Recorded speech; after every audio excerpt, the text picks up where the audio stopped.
우상이라는 것이 있습니다. 세상 사람들은 잘 생각 안 합니다. 별로 중요하지 생각하지 않습니다. 그럴 수도 있지. 내 지역에, 내 가정에, 내 가문에 우상이 있다, 우상 숭배자가 있다, 별로 마음을 두지 않습니다. 그 사람들이 자기 집 위에 송전탑 지나가면 굉장히 싫어하더라고요. 그런 건 볼 수 있는데, 내 집에 우상이 있다, 이 시대에 우상이 있다, 별로 생각 안 합니다. 왜 그럴까요? 우상을 보는 눈이 없기 때문입니다. 그것이 뭔지 알았다면 아마 그렇게 가만히 있을지는 않을 겁니다. 반면에 성도는 우상에 대해서 굉장히 많은 생각합니다. 왜냐니까 성경에 나와 있어요. 우상이 무엇인지. 우상에 대해서 가장 많이 말씀하신 분은 바로 우리의 아버지 하나님이었습니다. 우상 가운데 꼭 진멸과 멸절을 얘기하셨어요. 항상 하나님은. 그럼 우리가 우상에 대해서 얼마나 중요하게 알아야 됩니까? 우린 왜 우상을 이렇게 마음에 두죠? 우상 보는 눈이 있기 때문입니다. 사도행전 17장에는 바울이 아덴 지역으로 갔다고 합니다. 사람들은 어느 지역 가면은 관광합니다. 유적 찾아갑니다. 맛집 투어합니다. 바울은 뭐에 관심 있는지 아십니까? 첫 번째, 기도하는 곳. 두 번째, 하나님의 제자. 세 번째, 우상. 늘 어디 가든지 세 가지의 눈이 있었어요. 아덴 지역 갔는데 바울이 기가 찬 겁니다. 우상이 온 동네에 새까맣게 있는 거예요. 근데 거기에는 회당도 있는 겁니다. 성경에 바울이 격분합니다. 화가 치미는 거예요. 우상이 많다는 것도 화날 거지만 진짜 화나는 것은 저 회당에서 하나님 말씀 듣는 저 사람들은 저게 관심이 없는가? 저게 뭔지를 모르고 있는가? 그래서 회당에서 날마다 강론하게 되었다고 나옵니다. 왜 사람들은 우상을 그냥 두고 있었고 바울은 우상에 대해서 격분했을까요? 우상이 뭔지에 대한 영적 눈이 뜨인 자와 뜨이지 아니한 자의 차이가 그렇게 나타나게 되는 겁니다. 십계명이 있습니다. 우리 여호와가 우리에게 복 주려고 주신 계명입니다. 첫 번째, 두 번째가 바로 우상에 대한 겁니다. 자, 그렇다면 하나님은, 성경은 지금 우상에 대해서 얼마나 소중하고 귀중하게 말하는 겁니까? 성경 전체 내용에는 항상 우상 나와요. 끝이 전쟁입니다. 끝이 무너지는 겁니다. 그럼 우상이 얼마나 우리에게 의미가 있는 것이고 마음에 담아야 되는 겁니까? 안타깝게 세상은 어느 누구도 모르고 있는 겁니다. 느부갓네살이라고 하는 왕이 우상 덕 좀 봤나 보죠. 우상이 뭔지를 모르는 겁니다. 나중에 자기 인생이 어떻게 될지 4장 넘어가십시오. 다음 장 넘어가 보셨어요. 우상 숭배한 왕이 정신 빠져서 미쳐서 풀을 뜯어먹고 옷 벗고 기어다닙니다.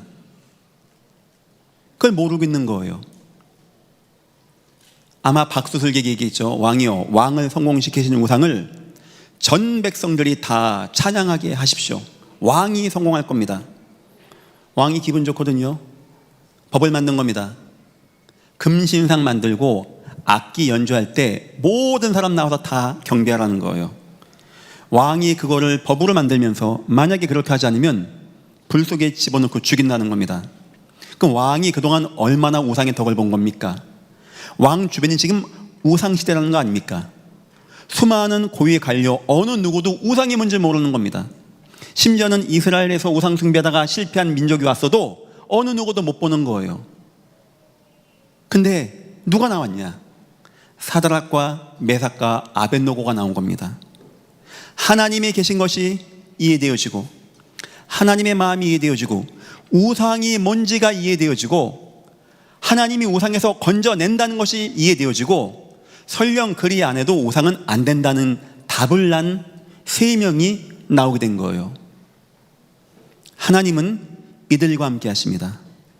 지금 시대가 형상으로, 사상으로 만들어진 것으로 우상이 범람하는 시대가 되었다고 합니다. 하나님은 지금 누군가를 찾고 있습니다. 진정으로 하나님 의지하는 자, 하나님 믿는 자, 결단하는 자, 여기 하나님은 모든 계획과 응답이 있을 것입니다. 여러분들에게 이 은혜가 임하시기를 예수 이름으로 축원합니다. 말씀의 제목입니다. 우상시대와 하나님의 계획.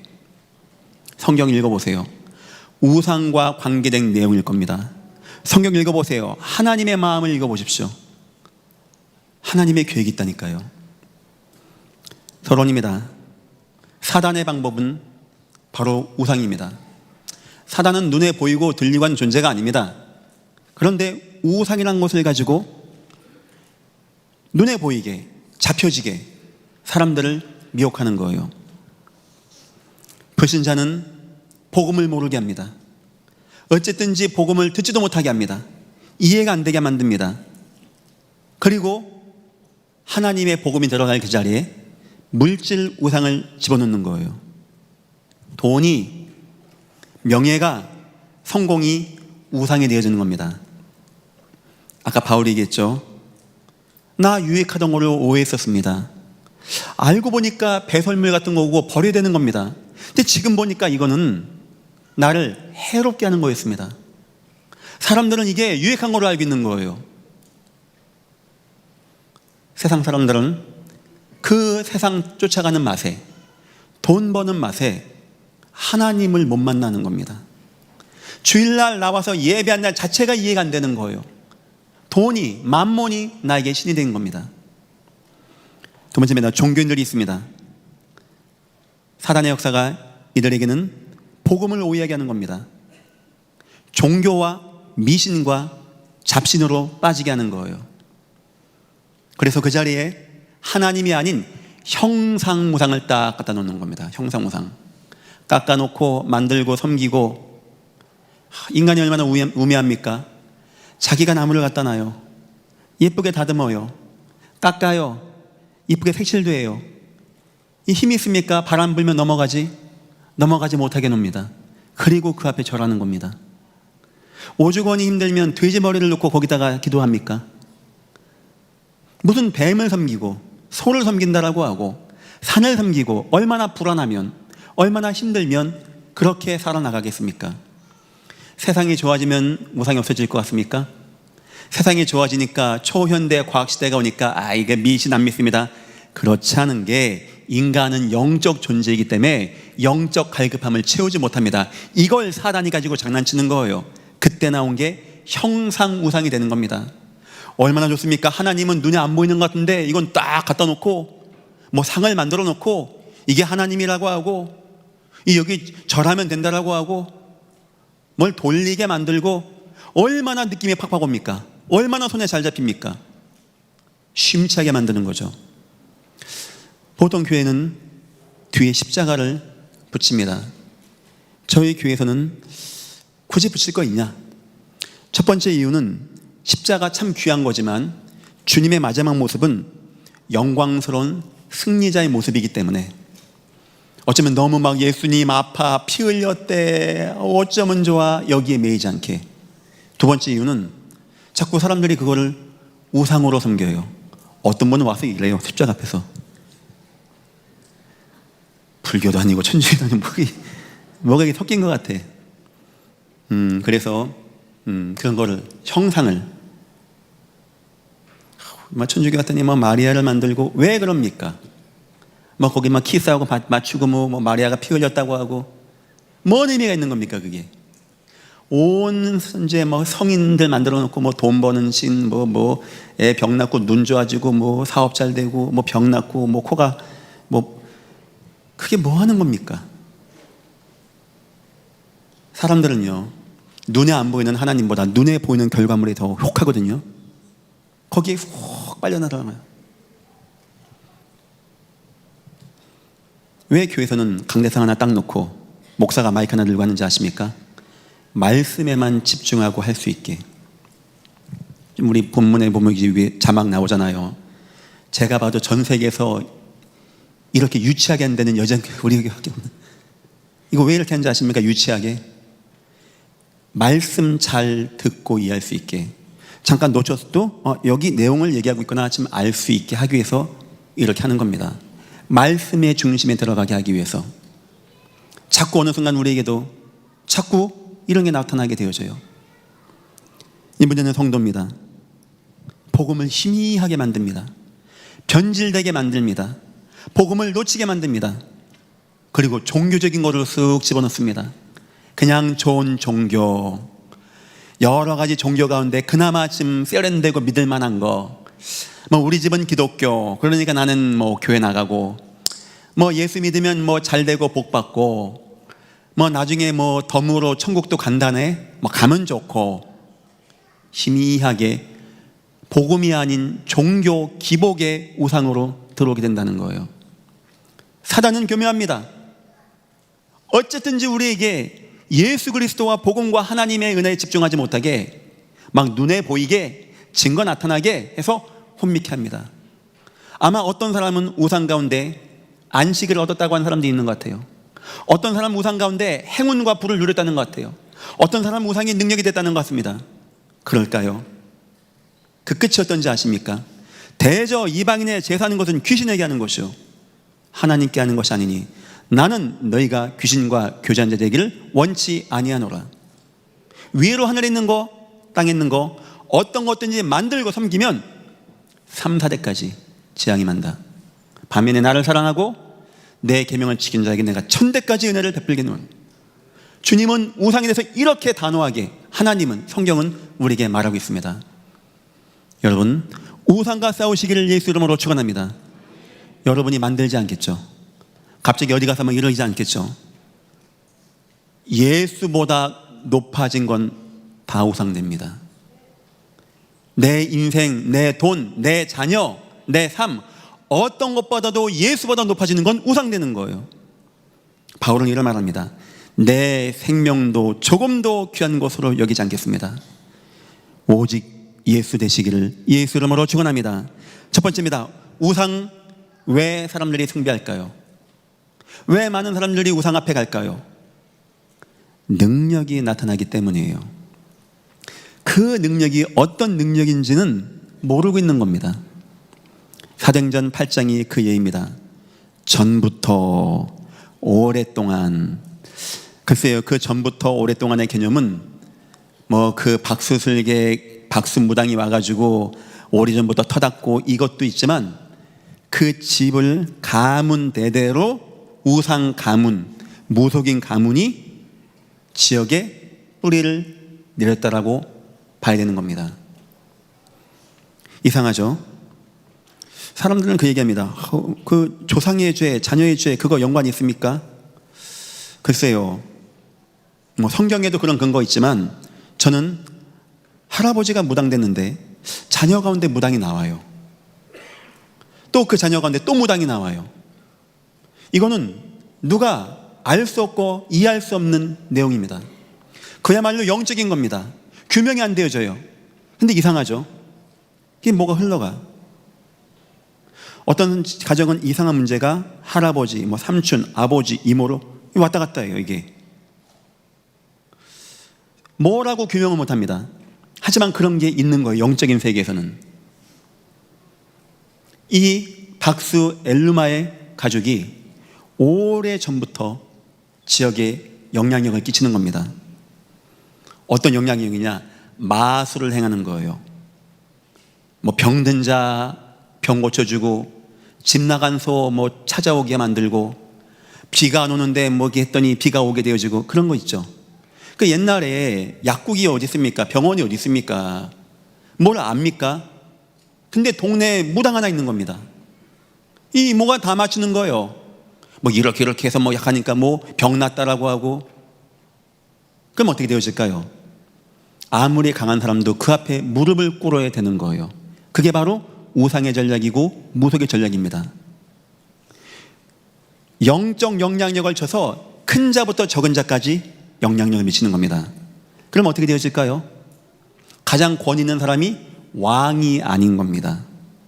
왕도 신접한 자, 신녀, 신 들린 자 앞에서는 무릎을 꿇고, 파종하는 때, 전쟁하는 때, 뭐 합방하는 때 다 무당 말을 듣고 행하는 재정일치 사회가 되는 거예요. 제사와 정치가 함께 나가는. 그래서 옛날 드라마 보면은 뭐 하양 뭐 옷 입고 막 이상한 할아버지를 나와서 왕 앞에 하죠. 그런 시대가 오는 겁니다. 이게 한국만 그런 게 아니고 전 세계가. 왕들 옆에는 어쩜 그렇게 신접한 자, 박수 술객이 있습니까? 하나님이 다니엘에게 신접한 자보다 더 뛰어나게 꿈을 알 수 있게 도와주고, 학문을 10배나 더 뛰어나게 해주고, 뛰어난 은혜를 주셨다. 바로 그런 의미가 있는 겁니다. 이 사람들이 그냥 어떻게 막 부채도사같이 짝짝했더니 맞추는 게 아니고 뭔가 사단의 역사를 가지고 한단 말이에요. 한번 전도하러 갔는데, 이제 뭐 제가 복음을 전하는 거죠, 무속인에게. 근데 잘 안 듣더라고요. 좀 있으니까 손님이 왔어요. 젊은 청년이 왔어요. 아이고, 막 어쩌건 놈이 왜 왔나 싶더라고요. 막 이 사람이 와가지고 막 두리번 하고 이제 앉는 거죠. 앉더니 이분이 뭐 휘파람을 불더니 막 하더니 뭐 하더라고요. 저도 봤죠, 옆에서. 이제 뭐 하나 신기해서. 야, 딱 한마디 있거든요. 너 돈이 없구나. 그러니까 처음에는 얘가 이렇게 있다가 무릎 꿇고 앉더라고요. 너 이렇지? 이런 거야. 이랬어. 이렇게. 그러니까 얘가 얼굴이 딱 굳더라고요. 얼굴 표정 보니까 맞는 것 같아. 아, 예 하고 돈 주더라고. 나도 좀 주지. 야, 이거 돈 벌겠다 싶더라고요. 이게 제가 하도 신기해서 끝나고 물어봤어요. 어떻게 맞췄냐고. 뭐라고 하는지 아십니까? 자기가 이렇게 하면은 여기 어깨 앉는다네요. 신이 와서 귀에 얘기해 준대요. 얘는 왜 왔어? 뭐야? 어떻게 된 거야? 글쎄요. 귀신이 있다는 증거겠고, 그렇게 맞춰버리면 이 세상에 안 넘어갈 자가 하나도 없는 거예요, 거기에. 그런 사도행전 6장에서는 8장에서는 마술을 행했다거나 마술, 막 미혹하는 겁니다. 저와 여러분이 복음이 분명하지 않으면 신자도 뭐 점 보러 간다라고 하고 굿하고 뭐 토정비를 받았다고 하고 여기에 다 무너지는 거예요. 이 역사에 기적을 나타내고 이적을 나타내고 표적을 나타내고 여기 그리스도 있다 저기 그리스도 있다, 이적과 기적과 거짓 속임수로 나타나는데 세상은 뭔 세상입니까? 성도마저도 뭐 무너지는 때인데 속지 마시기를 예수 이름으로 축원합니다. 귀신 장난하는 거고 사단 역사하는 거예요. 얼마나 사단 역사가 이 세상에 우리 삶에 이 땅 역사에 가까이 왔다는 얘기입니까? 결국 어떻게 되는지 아닙니까? 지역을 딱 장악합니다. 뭔 얘기냐? 이 지역에서 함부로 뭐 못해. 무속인 말 들어야 돼. 무속인이 하잔 대로 해야 돼. 무속인이 해야 할 수 있는 거야. 이런 식으로 사람들의 머리는 각인이 되는 겁니다. 이게 한때 한 번이 아니고 첫 번째, 두 번째, 3대, 4대, 5대를 거쳐오면은 지역이 견고해지는 거예요. 우리 표현에 그런 거 있죠. 단골집. 단골집은 뜻이 자주 가는 집을 단골집이라고 합니다. 하지만 국어 사전의 어원은 단골집은 자주 가는 집이 아니고 무당집을 말하는 겁니다. 단골레. 옛날 어른들 단골레 하거든요. 무당집을 단골집이라고 했어요. 근데 왜 이게 단골집으로 자주 가는 집을 바뀌었냐? 엄마 어디가? 단골레. 엄마 어디가? 단골집. 엄마 어디가? 단골집 가야 돼. 이 사람들 듣다 보니까 너무 자주 가, 거기를. 그만큼 사람들은 힘들고 갈급하고 해답이 없고 답이 없다 보니까 거기라도 가가지고 무당한테 인생을 맞추고 있는데 누가 안 도와주니까. 그래서 어원이 바뀐 겁니다. 단골집이 많이 가는 집으로. 근본의 어원은 무당집을 말하는 거였어요. 자, 이 정도가 되면은 이제 지역이 완전히 장악이 된 겁니다. 자, 두 번째 단계가 있습니다. 그러면 우상 시대가 오게 되어집니다. 오늘 다니엘 3장 같은 이야기입니다. 어느 순간 우상이 종교가 되어집니다. 우상 속에서 내 생사화복이 있는 거예요. 길흉화복이 다 거기 있는 겁니다. 인생의 이치가 다 우상 속에 있는 겁니다. 그러면 오죽하면 이 왕이, 느부갓네살 왕이 우상을 만들고 숭배하지 않으면 이게 말이나 되는 법입니까? 얼마나 왕이 우상에 심취했으면은, 얼마나 왕이 우상에 심취했으면은 다니엘을 죽이려고 합니까? 얼마나 우상에 잡혀 있으면 그렇게 합니까? 왕마저도 잡히는 겁니다. 왕마저도. 우상이 종교가 되어집니다. 조금 지나가면 어떻게 되는지 아십니까? 종교를 넘어서게 되어요. 사상이 되어져요. 이것이 우리는 원래 이렇게 생각하고 살았어요가 되는 겁니다. 어느 순간 제사문화가 당연히 들리는 것, 당연히 우리 민족은 유교 섬기는 민족, 종교가 아니고 사상으로 싹 바뀌어지게 됐단 말이에요. 그럼 이제는 학교에서도 가르치고 그게 정설이 되는 거고, 그거 당연히 유치원 때부터 배워야 돼요. 아이들 유치원에서 제사하는 거 배우거든요. 그 부모님들 생각 많이 해봐야 됩니다. 그게 뭔지 알고, 모르는 거예요. 그게 뭔지를 모르니까 그렇게 하는 거죠. 더 넘어가면 뭐가 되는지 압니까? 문화가 돼버려요. 문화가. 그래서 별망성 문화재가 나오는 겁니다. 그게 어떻게 문화입니까? 우상이지. 오랫동안 이 사회를 움직이다 보니까 이것이 이제는 드디어 문화로, 우리의 삶으로, 우리의 미풍양속으로 딱 남게 되는 거예요. 우리의 전통이 되는 겁니다. 전통이 아니죠. 인습이죠. 모르니까.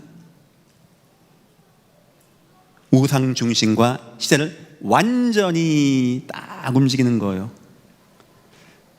그 대한민국도 그렇고요, 일본도 그렇고, 대만, 중국, 동남아시아 가면 그냥 삶 자체가 우상, 삶 문화 자체가 우상, 생각하는 것 자체가 우상 문화에서 사람들이 태어나게끔 되는 거예요.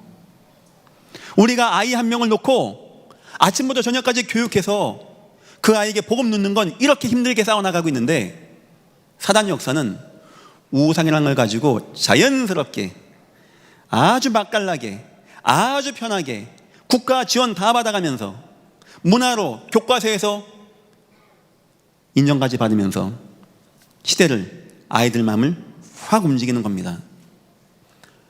우상이 뭔지를 모르니까 그러는 거예요.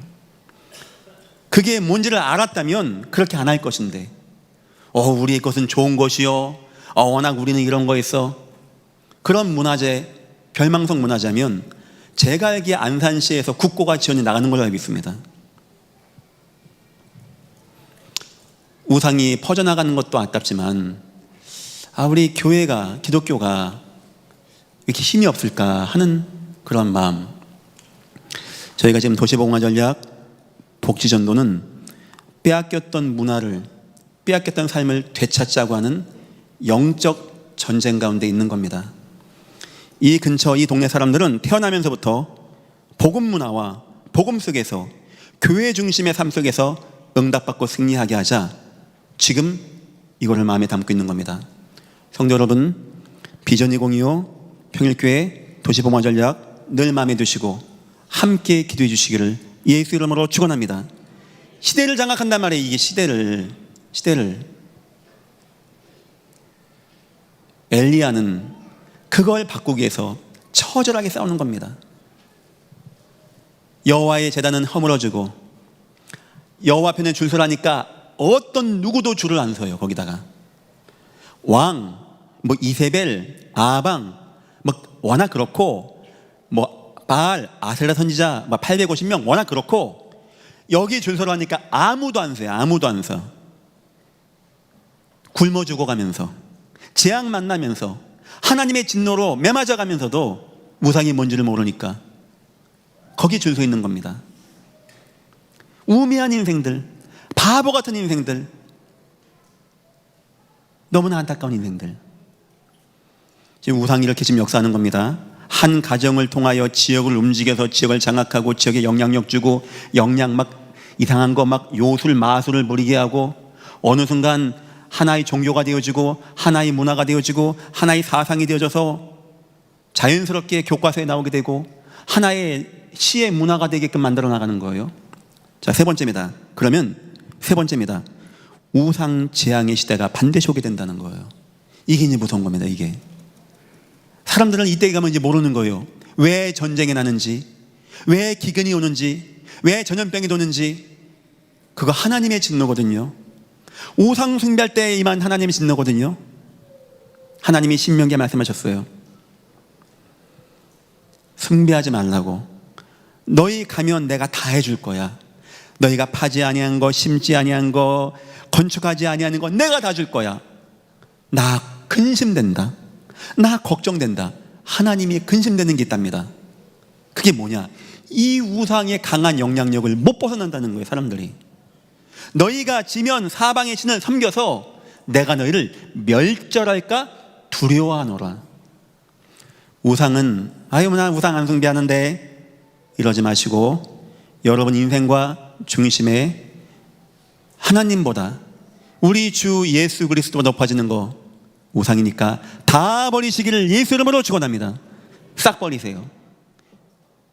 아까 우리 찬양팀 찬양 잘했어요. 주 예수보다도 귀한 것은 없네. 이게 우리 중심 되어야 돼. 하나님은 지금 찾고 계십니다. 그냥 찬양 주 예수보다 이거만 하는 게 아니고 진짜 여기에 결단하고 마음을 두고 싸우고 이 시대를 치유하고 하나님의 살아계심을 증거할 수 있는 자. 드디어 우상 재앙의 시대가 오게 되어집니다. 노아 시대 때 홍수가 임하게 되어집니다. 네피림, 여기 대해서는 의견이 분분합니다. 네피림은 큰 자 아닙니까? 그런 것도 포함됩니다. 하지만 떨어지단 히브리어의 원어가 있어요. 나파르, 하늘에 떨어진다. 내가 사단이 떨어진 것 나도 보았노라. 사단의 역사를 말하는 거기도 합니다. 우상시대를 말하는 거기도 합니다. 우상시대 오니까 사람들은 죄다 무너졌고 돈 버는 것밖에 모르고 홍수의 재앙은 임하는데 아무도 모르는 거예요. 하나님은 이 사실을 알고 방주운동할 수 있는 사람을 찾는다는 겁니다. 우상의 끝은 재앙이 임하는 거예요. 재앙이, 전쟁이, 기근이, 난리가 임하는 겁니다.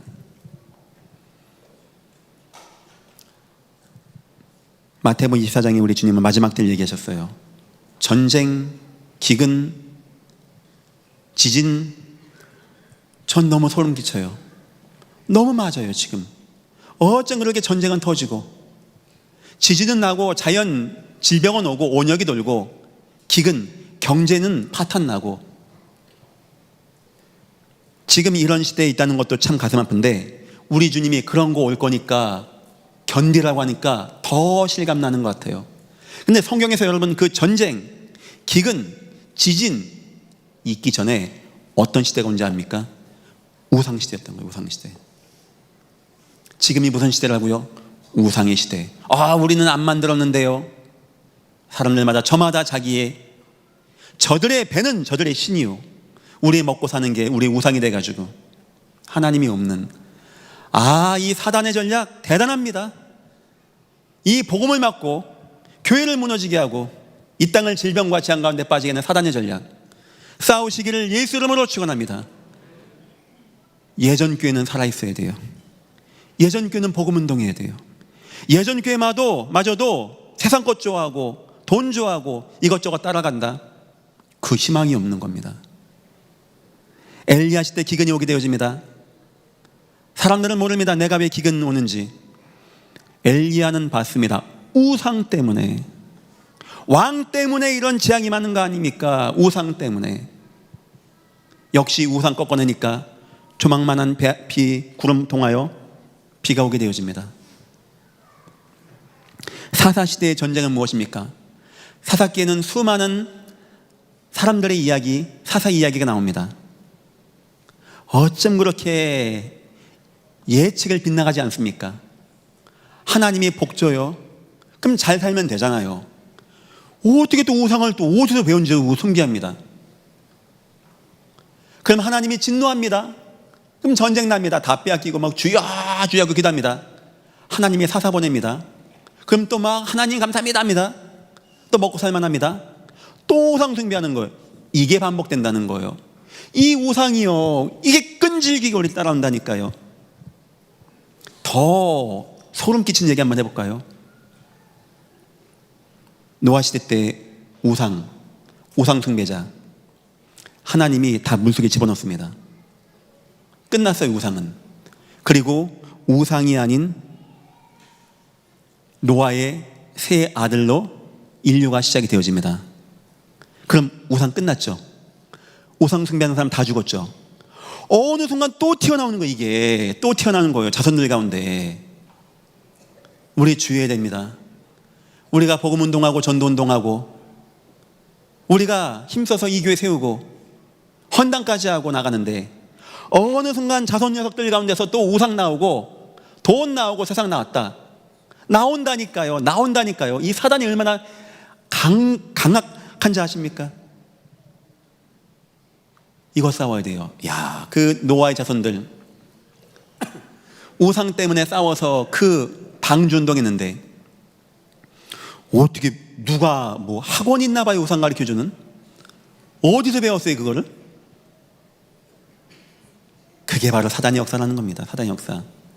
사단이요 끝까지 우상 통하여 누군가에게는 물질우상, 누군가는 형상우상, 심지어는 성도마저도 성공과 기복이 우상이 돼가지고 복음이 희미해지게 하고 복음이 변질되게 하고 복음이 끊기게 만드는 그 사사시대 때 어쨌든지 외부에서 핍박이 오면 성도는요 더 모이게 돼 있어요. 주여 하고 이 우상 나니까 이게 그냥 끝나는 겁니다. 이게 끊겨지지 않는 거예요. 이 우상에 끊겨지지 않는 겁니다. 이 우상이. 마지막 사사 사무엘 얘기하죠. 우상 다 버려라. 미스바로 모여라. 우리 하나님께 회개하자. 지금 우리는 미스바의 회개운동, 우상을 버리고 사단 역사에서 버리고 하나님을 붙잡는 은혜가 여러분 가정들마다 임하기를 예수 이름으로 축원합니다. 이유를 모르고 무너짐과 재앙이 반복된다는 거예요. 사람들이 이 땅이. 전 지금 전쟁도 기근도 경제 위기도 중요한 게 그게 아닙니다. 이 땅이 하나님이 없는 우상 가운데 빠져 있습니다. 더 근본적인 얘기를 한다면 교회가 힘이 없는 이웃교회 이야기할 거 없습니다. 예전 교회가 얼마나 힘이 없으면 이 땅에 이런 재앙이 임한다고 하겠습니까? 성도 여러분이 힘 얻으시고 꼭 응답받기를 예수 이름으로 축원합니다. 결론입니다. 그런데 감사한 게 무엇이냐? 그런데 그 우상이 온 세상을 덮는데 희망 같은 소식이 하나가 뭐냐? 하나님의 계획이 있다는 거예요. 하나님은 그때마다 하나님은 계획을 갖고 찾아내십니다. 누가 우리 위하여 갈고 여기에 은혜 받고 응답받은 자가 나오면 되는 거예요. 그래서 진짜 응답받은 사람은요 항상 우상 속에서 나왔습니다. 우상 시대 나왔어요. 모세, 다니엘, 새청년, 요셉, 우상 통하여 재앙 임할 때 나왔다는 겁니다. 첫 번째, 여러분 언약을 회복한 한 사람이 꼭 되시기를 예수 이름으로 축원합니다. 복음 확립 누리세요. 예수 은혜 누리세요. 어떤 것보다도 최고의 가치가 되어서 세상 우상을 해로 여기고 배설물같이 버리시고 예수만 붙잡는 겁니다. 주님은 그런 사람을 원하고 그런 사람을 찾습니다. 돈이 없고 무능하고 못 배우고 문제 안 됩니다. 병 걸리고 문제 안 됩니다. 고쳐주면 됩니다. 하지만 주님은 주님이 오직이 안 된 사람을 쓴 적은 없습니다. 우리는 오직 예수가 되어져야 돼요. 두 번째입니다. 어느 순간이 올 겁니다. 여러분이 직장이든지 지역이든지 삶이든지 회사든지 인생에서 싸워야 할 때가 올 거예요. 그때는 아멘 주 예수 하고 싸우시기를 예수 이름으로 축원합니다. 아무의 가문의 불화를 막고, 저도 가문이 싸우는 거 원치 않습니다. 그러나 우상과는 타협할 수 없는 거예요. 타협할 게 따로 있지 우상을 타협합니까? 우리 집안이 우상 숭배한데 나중에 하나님의 계획이 먼 계획, 먼 시간표입니까? 오늘 당장 다 때려쳐야지. 우상은 타협하는 게 아닙니다. 즉시 할 때 끝내는 거예요. 즉시 할 때. 세 번째입니다. 그래서 여러분 싸우시고 가정을 치유하십시오. 가문을 치유하십시오. 시대를 치유하십시오. 하나님은 여러분 편이십니다. 하나님은 능력으로 여러분과 함께 할 겁니다. 어느 누구도 감당할 수 없는 하나님의 축복으로 여러분을 채우시고 인도하실 것입니다. 하나님의 은혜가 임하기를 예수 이름으로 축원합니다. 기도하겠습니다. 하나님, 지금 우상의 시대입니다. 재앙의 시대입니다. 사람들은 우상이 뭔지 모르고 있습니다. 하나님, 우상 알게 하심을 감사합니다. 하나님의 언약 붙잡게 하시고 믿음에 결단하게 하시고 이 땅을 치유하는 언약의 백성들이 다 되어지게 축복하시고 인도하여 주옵소서. 감사하며 예수님의 이름으로 기도했습니다. 아멘.